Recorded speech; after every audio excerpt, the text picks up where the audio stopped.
నామం ఉట్టినే రాలేదు. రామ అన్న నామం ఉంచడానికి వశిష్ఠుడు ఎంతకాలం ఇక్ష్వాకు వంశానికి పౌరోహిత్యం చేశాడు. లోకాన్ని ఉద్ధరించడానికి ఇవ్వాలి రామనామం. అందుకని అటువంటి నామాన్ని ఉంచడం కోసమని అంత కష్టపడ్డాడు. ఒక్కసారి రామ అన్నాడు అనుకోండి ఎవడైనా, అగ్నిబీజ అమృత బీజముల యొక్క అనుసంధానం. అలా అన్నందుకు గాను పాప రాశి అంతా ధ్వంసమైపోతుంది. అమృత బీజం కాబట్టి ఇక మళ్ళీ పాపరాశి లోపలికి వెళ్ళలేదు. 84 లక్షల జీవరాశులు ఉన్నాయని చెప్పింది వేదం. అందులో భగవన్నామము పలకగలిగిన వాడెవరు అంటే మనుష్యుడొక్కడే. ఆ నామాన్ని పలికినంత మాత్రం చేత పాపాన్ని ధ్వంసం చేసుకుంటాడు. కానీ పలకగలడా? అస్తమానం భగవన్నామం చెప్పడం సాధ్యమా? అక్కరమాలిన విషయాలు మాట్లాడినంత సంతోషంగా భగవన్నామం చెప్పడం సాధ్యం అవుతుందా? అందుకే పెద్దలైన వారెవ్వరూ నేను భగవన్నామం చెప్తానం లేదు, నా చేత చెప్పించమని అడిగారు భగవంతుణ్ణి.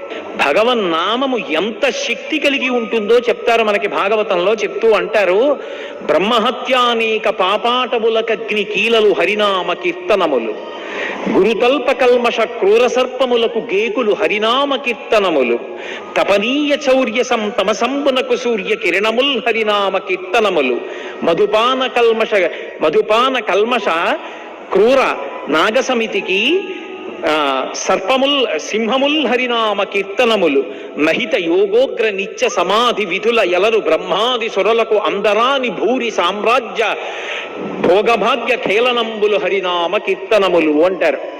పాపాలు వేరు, పాతకాలు వేరు. పాతకాలు కొన్ని 100 జన్మలు కట్టి కుడిపేస్తాయి, అంత భయంకరం. పంచమహాపాతకాలంటారు. పొరపాటున కూడా అవి జరగకూడదు. బ్రహ్మ హే మహారీచాసురాపో గురుతల్పక, ఇవి 4 ఒకెత్తు. తత్సంసర్గీ చ పంచమహాపాతకాలు అంటే బ్రహ్మహత్య చేయడం, హే మహారీచ బంగారం దొంగతనం చేయడం, సురాపో కళ్ళు తాగడం, గురుతల్పక గురువుగారి భార్య పడుకున్న మంచం మీద గురువుగారు లేనప్పుడు ఆమెతో కలిసి పడుకోవడం. అంతకన్నా నేను ఏమీ దాని గురించి మాట్లాడను, పొరపాటు. గురుతల్పక ఈ 4. ఈ 4ంటిల్లో ఏ ఒక్క తప్పు చేసిన వాడినైనా పట్టుకుని వీడు నా మిత్రుడిని వాడితో కలిసి ఉండడం 5వ మహాపాతకం. ఇవి పంచమహాపాతకాలు. ఈ పంచమహాపాతకాలు చేసిన వాడు ఏం చేసినా పోదు దాని దోషం. కలియుగంలోట అంటే చేసినామని చెప్పమని నేను చెప్పట్లేదు, అంత పెద్ద పెద్ద పాతకాలు కూడా ఏది పోగొట్టగలదు అంటే బ్రహ్మహత్యానేక పాపాటవులకగ్ని కీలలు హరినామ కీర్తనములు. బ్రహ్మహత్య అనబడేటటువంటి పెద్ద అరణ్యానికి కూడా దావానలలాంటి అగ్నిహోత్రం ఏది అంటే హరినామ కీర్తనం, భగవన్నామని చెప్పడం. అలాగే గురుతల్ప కల్మష క్రూర సర్పములకు గేకులు హరినామ కీర్తనములు. గురువు గారి తల్పం మీద ఆయన లేనప్పుడు ఆయన భార్యతో కలిసి పడుకున్నటువంటి మహాపాతకమనబడేటటువంటి నాగుపావుకి ముంగిస భగవన్నామ సంకీర్తనం. తపనీయ చౌర్య తమసంబునకు సూర్య కిరణముల్ హరినామ కీర్తనములు. దొంగతనం అనేటటువంటి కటిక చీకటికి ఆ మహాపాపానికి సూర్యకిరణం లాంటిది భగవన్నామ సంకీర్తనం. మధుపాన కిల్బిష మదనాగ సమితికి కేసరుల్ హరినామ కీర్తనములు. కళ్ళు తాగడం అనేటటువంటి పరమ భయంకరమైనటువంటి మహాపాతకాలు ఏనుగుల గుంపుల్లా వస్తే భగవన్నామ సంకీర్తనం సింహం లాంటిది. ఆఖరికి నిత్య సమాధి విధులయలరు బ్రహ్మాదిసురులకు ఎందరాని చతుర్ముఖ బ్రహ్మగారికి కూడా అందనటువంటి ఆనందం దేనివల్ల లభిస్తుంది అంటే కేవలముగా భగవన్నామ సంకీర్తనం చేత లభిస్తుంది. అందుకే కలియుగంలో భజన మండళ్ళని అంత ప్రోత్సహిస్తారు. అదే కారణం. కూలిన చోట, కొట్టబడి కుందిన చోట, మహాజ్వరాదులన్ ప్రీలిన చోట, సర్పముఖ పీడలు పొందిన చోట, ఆర్తులై తూలిన చోట, విష్ణు భవదూరిని పేర్కొని రేని ఆ కాలుని యాతనా వితతి కాంచరుపోనరు దుఃఖభావముల్ అన్నారు. భగవన్నామం ఎప్పుడు చెప్పాలి అంటే కూలిన చోట. అకస్మాత్తుగా నడుస్తూ నడుస్తూ గడప దన్ను కింద పడిపోయావు. ఆ కూలిపోయినప్పుడు శివ అనో, రామ అనో, హే గోవింద అనో, విష్ణు అనో, వెంకటేశ్వర భగవన్నామం ఏదో ఒకటి రావడం అలవాటు చేసుకోవాలి. కూలిన చోట, కొట్టబడి కుందిన చోట, ఎక్కడో ఎవరో దెబ్బ కొట్టారు తల మీద, ఒక్కసారి ఎంత నిప్పెట్టిందో, ఎవరో కొట్టక్కర్లేదు, పొడుగ్గా ఉన్నవాడు పేరుకి మించి పైకి లేచాడు, పైన ఉన్న దూలం తగిలింది. వెంటనే భగవన్నామం గుర్తురాలి. గోవిందా అనో, అబ్బా శంకరా అనో అనగలగాలి, అలవాటు కావాలి. కొట్టబడి కుందిన చోట మహజ్వరాదులన్ ప్రీలిన చోట, ఒంటి మీద తెలివి లేకుండా 104 జ్వరం వచ్చి పడిపోయినప్పుడు కూడా నోటి వెంట భగవన్నామం వస్తోందా లేదా చూసుకోగలగాలి.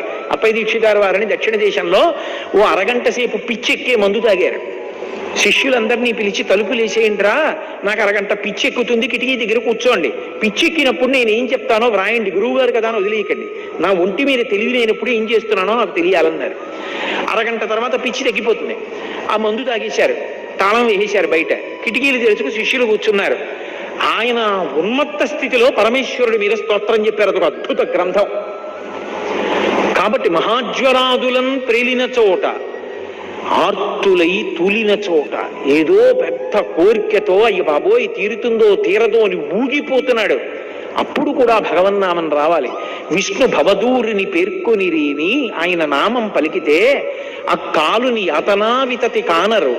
యమధర్మరాజు గారు రావడం, పాశాలు వేయడం, రా అనడం, నే రానండం, అటు ఇటు పారిపోవడం, కపవాత పైత్యములు కప్పడం, నొక్కడం, పట్టుకోవడం, ఊడబెరకడం ఉండవు. ఆ కాలుని యాతనావితతి కానరు పూనరు దుఃఖభావముల్, ఏ దుఃఖము ఉండదు, ఆయన కాపాడుతూ ఉంటాడు భగవన్నామని చెప్పిన వాడిని. కలియుగంలో కలి బారి పడకుండా రక్షింపగలిగినది ఇది భగవన్నామం. అంతటి శ్రేష్టమైనటువంటి భగవన్నామాన్ని ఎవడు పట్టుకుంటాడో వాడు ధన్యాత్ముడు. యమధర్మరాజు గారు దూతలందరికీ సమావేశం పెడతట. పెట్టి ఎవరి జోలికి వెళ్ళకూడదో, ఎవరిని ముందు తీసుకురావాలో చిట్టా చెప్తుంటాడు. పరాకు పడకండి, గుర్తుపెట్టుకోండి అంటుంటట. ఎవరిని ముందు తేవాలి అంటే, ఎకసక్కమునకైన ఇందిరారమణుని పేరు సలపంగలేని దుర్భాషితులను. ఎకసక్కమునకు అంటే ఎగతాళి చేయడానికి కూడా నారాయణుడి పేరు చెప్పని వాడు ఉంటాడే, వాణ్ణి ముందు తీసుకురండి. అలాగే కలలోనైన శ్రీకాంతుని పాద పద్మములు చూడని కర్మరతుల, కలలో కూడా వాడికి భగవంతుడి పాదాలు కనబడవు, అలాంటి వాడిని ముందు తీసుకు. కేవల కథాప్రశంసకునైన కృష్ణ కథాప్రశంసకు చెవి యొగ్గలేని దుష్కథా ప్రవణుల. భాగవతం చెప్తుంటే, కృష్ణలీలలు చెప్తుంటే, కృష్ణుడి లీలలు విని సరదాపడి సంతోషించడానికి కూడా చెవి ఇలా పెట్టకుండా ఎప్పుడూ అక్కర్లేని విషయాలు వినేటటువంటి వాళ్ళు ఉంటారే వాళ్ళు.